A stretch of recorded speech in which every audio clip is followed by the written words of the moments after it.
السلام علیکم فرینڈز، کیسے ہیں آپ سب لوگ؟ امید کرتا ہوں بالکل ٹھیک ٹھاک خیریت سے ہوں گے۔ Welcome to my YouTube channel جس کا نام ہے دبستان کاف۔ دوستو، آپ لوگ سن رہے ہیں جنت کے پتے ناول بائی نمرہ احمد۔ بہت ہی خوبصورت ناول ہے، اس کی آج 9th ایپیسوڈ لے کے آپ کی خدمت میں حاضر ہوئے۔ امید کرتے ہیں آپ کو یہ ایپیسوڈ بھی پسند آئے گی۔ حیا اور ڈی جے ایئرپورٹ پہ موجود ہیں اور ان کو یہاں سے اپنا سامان لینا تھا۔ وہاں پہ بہت سارے ٹائرز چل رہے تھے، ہر ٹائر پر بیگز اور سوٹ کیس قطار میں رکھے چلے آ رہے تھے۔ انہیں قطعاً علم نہیں تھا کہ اپنے بیگز کو کہاں تلاش کیا جائے۔ وہ دونوں بدحواسی سے ایک ٹائر سے دوسری ٹائر کی طرف بھاگ رہی تھی، لیکن جیسے ہی وہ کسی بیگ کے قریب پہنچتی تو پتہ چلتا اس پہ کسی اور کا نام لکھا ہوا ہے۔ اسی کشمکش میں وہ کافی پریشان اور گھبرائی ہوئی تھیں، اور ڈی جے نے اسی بدحواسی میں حیا سے پوچھا کہ اب کیسے اپنا سامان تلاش کیا جائے۔ حیا جو کہ خود بہت گھبرائی ہوئی تھی، اسے آخر سچ بولنا پڑا۔ وہ ایکچولی یہ میرا پہلا ہوائی سفر ہے، لہٰذا مجھے نہیں پتا کہ سامان کیسے لینا ہے۔ ڈی جے نے کچھ لمحوں کے لیے اس کے چہرے کی طرف دیکھا اور اپنا ہاتھ آگے کیا اور بولی، دے تالی، میرا بھی یہ پہلا ہوائی سفر ہے۔ اور اسی بات پہ حیا نے اس کے ہاتھ پہ زور سے ہاتھ مارا اور دونوں کھلکھلا کر ہنسنے لگیں۔ کچھ ہی دیر کے بعد انہوں نے ٹائرز کے قریب لگی ہوئی لسٹ کو دیکھا، جہاں فلائٹ نمبر کے حساب سے سامان کی لسٹیں لگی ہوئی تھیں۔ اپنے مقررہ ٹائر پر جا کر انہوں نے اپنا سامان موصول کیا، اور وہ اتنی تھک چکی تھی کہ وہ نیچے زمین پر ہی بیٹھ گئیں۔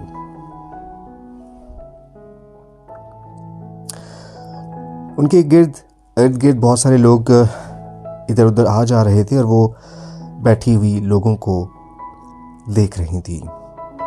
ٹرمینل 1 سے جو پرواز ان کو ملی، اس میں بھی عثمان شبیر ساتھ ہی تھے۔ وہ اپنی داستان حیات کو فراموش کر کے اب ان کی طرف متوجہ ہوئے اور ان سے انٹرویو کرنے لگے۔ کون ہو، کہاں سے آئی ہو، کیوں آئی ہو، ترکی میں کدھر جانا ہے، کیوں جانا ہے، وغیرہ۔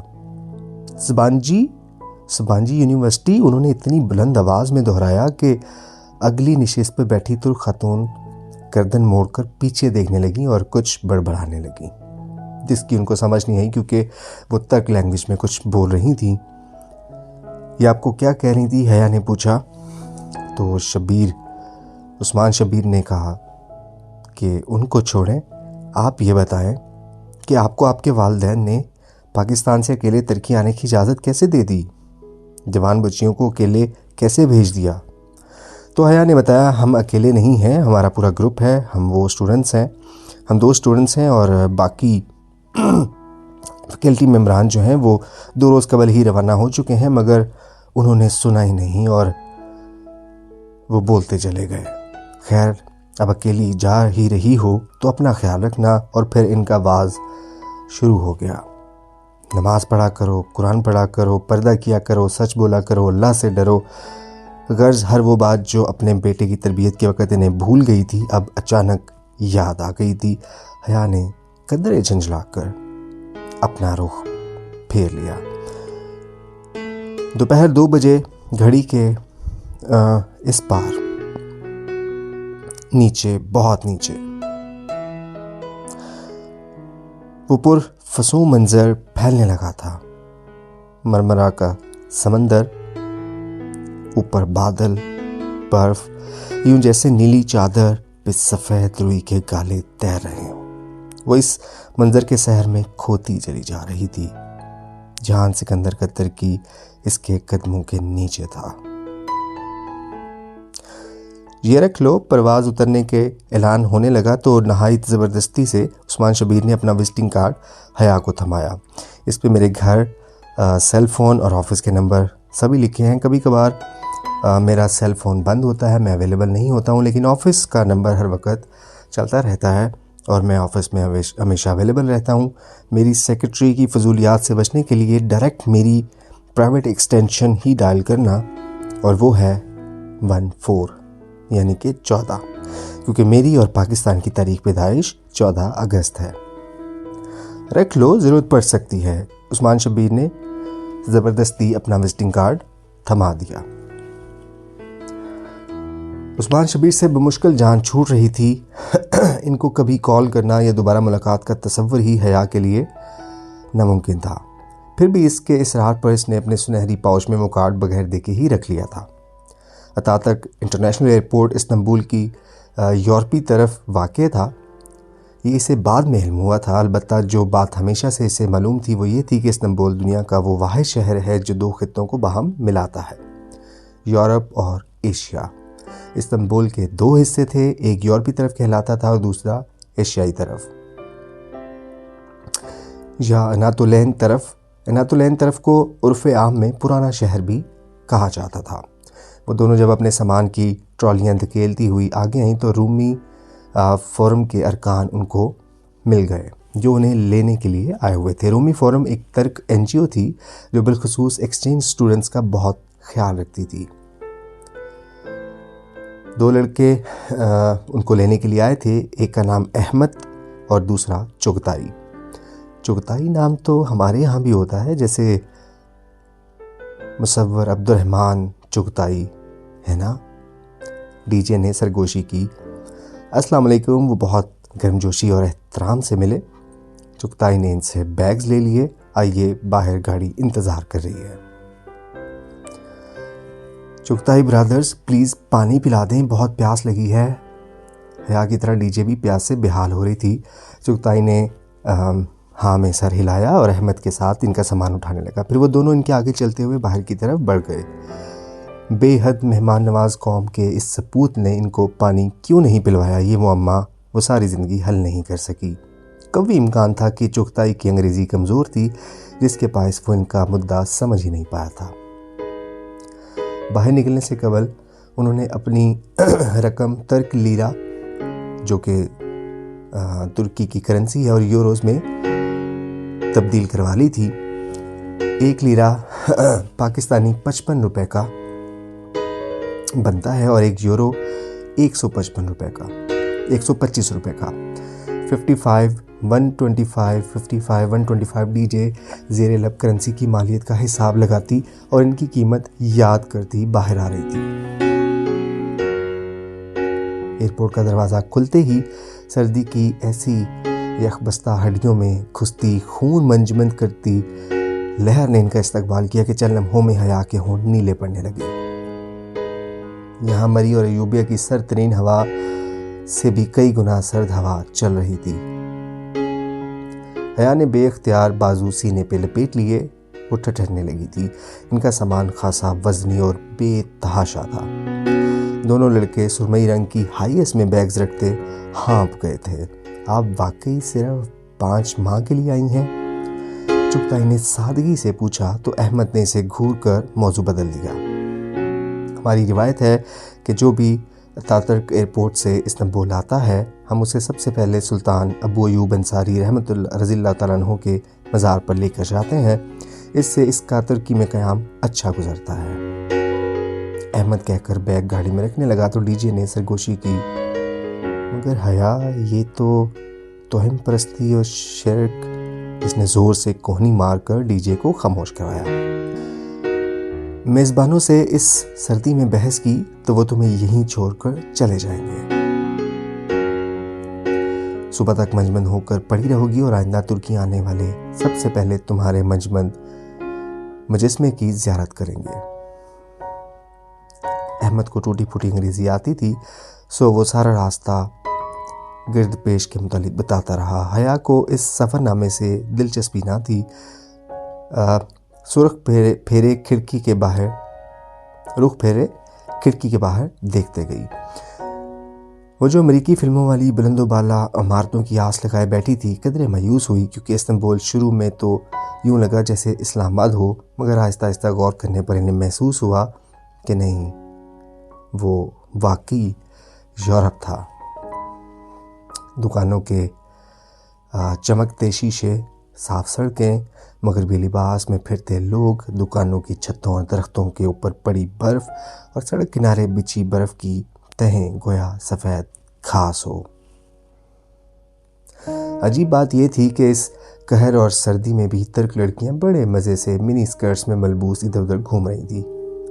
خدا کرے آج برف نہ پڑے۔ چغتائی نے موڑ کاٹتے ہوئے ایک تشویش نگاہ باہر پھیلے برف زار پر ڈالی۔ ہاں خدا کرے رات واقعی برف نہ پڑے، احمد نے تائید کی۔ حیا اور ڈی جے نے ایک دوسرے کو دیکھا اور پھر ڈی جے آہستہ سے اردو میں بڑبڑائی، ایمیں نہ پڑے، خود تو برف باری دیکھ کر اکتا چکے ہیں، ہمیں تو دیکھنے دیں۔ اللہ کرے رات برف ضرور پڑے، آمین ثم آمین۔ اور حیا نے دل میں اس کی تائید کی۔ ونڈ اسکرین کے پاس کہ اس پار یورپین شہر کا اختتام دکھائی دے رہا تھا، آگے نیلا سمندر بہہ رہا تھا اور اس کے دوسری طرف استنبول کا ایشیائی حصہ آباد تھا۔ دونوں حصوں کو ایک عظیم الشان پل نے جوڑ رکھا تھا، دو خطوں کا ملاپ، دو تہذیبوں کا سنگم۔ مرمرا کے سمندر کا جو حصہ استنبول کے درمیان سے گزرتا ہے اسے بوسفورس کا سمندر کہا جاتا ہے۔ احمد نے یہ بات ان کو بتائی، مگر ہم تو مزار پر جا رہے تھے جو کہ یورپین حصے میں ہے، پھر پل عبور کرنے کا مقصد؟ قریب آتے پل کو دیکھ کر حیا نے حیرت سے پوچھا، کیونکہ پل کے اس طرف اناتولین شہر تھا۔ ہم نے پل عبور نہیں کرنا، اس کے قریب سے کسی کو اٹھانا ہے، ہم دونوں یہاں سے چلے جائیں گے، آگے مزار تک آپ کو اسی نے لے کر جانا ہے۔ چغتائی نے گاڑی ایک طرف روکی۔ احمد اب لاک کھول کر باہر نکل رہا تھا۔ حیا نے اس خوبصورت اونچے پل کو دیکھا اور سوچا کہ کتنے برس وہ اسی پل پر سے گزرا ہوگا، کتنی ہی دفعہ اس نے بوسفورس کے نیلے پانیوں پہ چاند کی پریوں کا رقص دیکھا ہوگا۔ جب وہ اس سے ملے گی تو کیا اس کی آنکھوں میں استنبول کی سفید گھاس سی برف جمی ہوگی یا مرمرا کے پانیوں کا جوش ہوگا؟ اور کیا وہ کبھی اس سے مل پائے گی؟ اس خیال پہ اس کا دل جیسے مرمرا کے سمندر میں ڈوب کر کسی لٹی پٹی کشتی کی طرح ہولے سے ابھرا تھا۔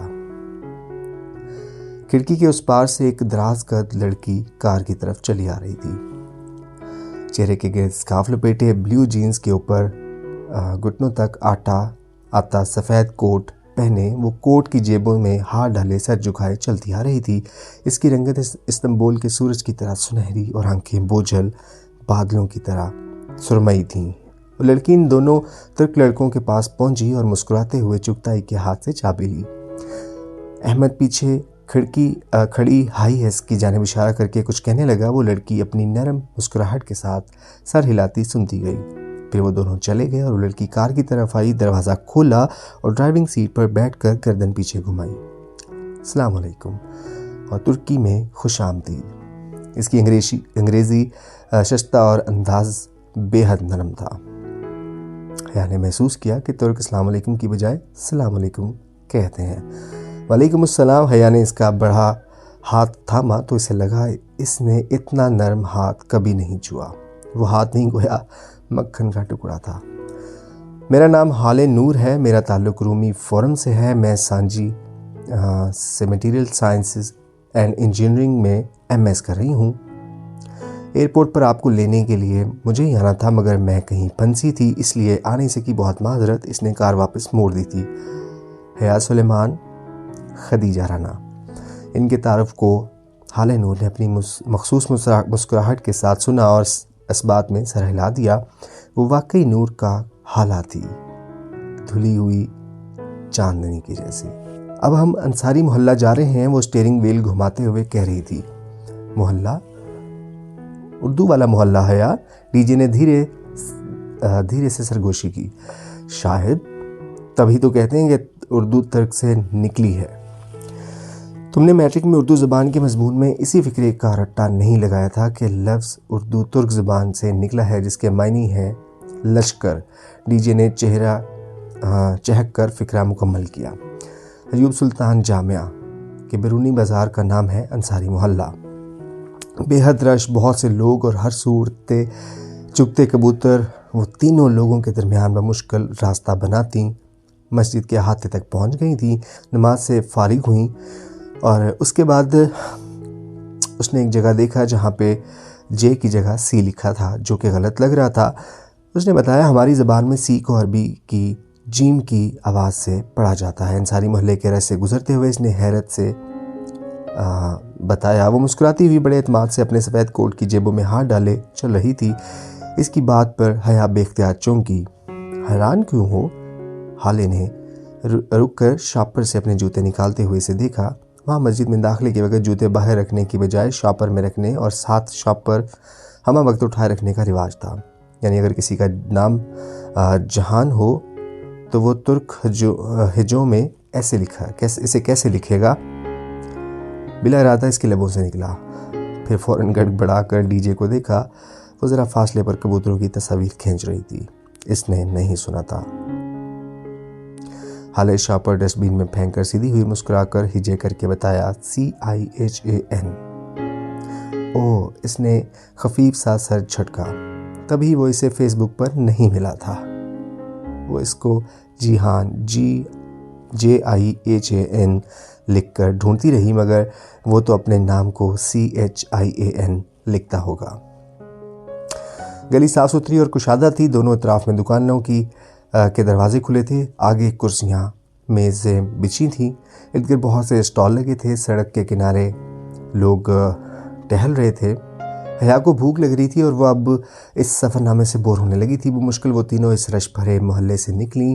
ایکسچینج اسٹوڈنٹس کو ان کا پہلا کھانا ایک ترک میزبان خاندان دیا کرتا ہے، اور ابھی ہم اس میزبان خاندان کے گھر جا رہے تھے۔ جب وہ کار میں بوسفورس کے پل سے گزر رہے تھے تو حالے نے بتایا۔ کھانے کا سن کر اس پہ چھائی بیزاریت ذرا کم ہوئی۔ میزبان خاندان کا گھر استنبول کے ایک پوش علاقے میں واقع تھا۔ کشادہ سڑک، خوبصورت بنگلوں کی قطار اور بنگلوں کے سامنے سبزے پر جمی برف۔ ان کے اسکالرشپ کوآرڈینیٹر نے چند باتیں انہیں ذہن نشین کروائی تھیں۔ ترکی میں جوتے گھر سے باہر اتارنے ہیں، گھاس پہ نہیں چلنا ہے، اور ملاقات کے وقت ترک خاندان کے بڑے کا ہاتھ چومنا ہے۔ اس کی ضرورت نہیں تھی، اس تکلف کو رہنے دو۔ ان دونوں نے گھر کے داخلی دروازے کے باہری میٹ پہ جوتے اتارے تو اندر سے ایک شفیق خاتون اور معمر خاتون پیار بھری خفگی سے بولی تھیں۔ پہلے دن کوئی اصول نہیں ہوتے، السلام علیکم اور ترکی میں خوش آمدید۔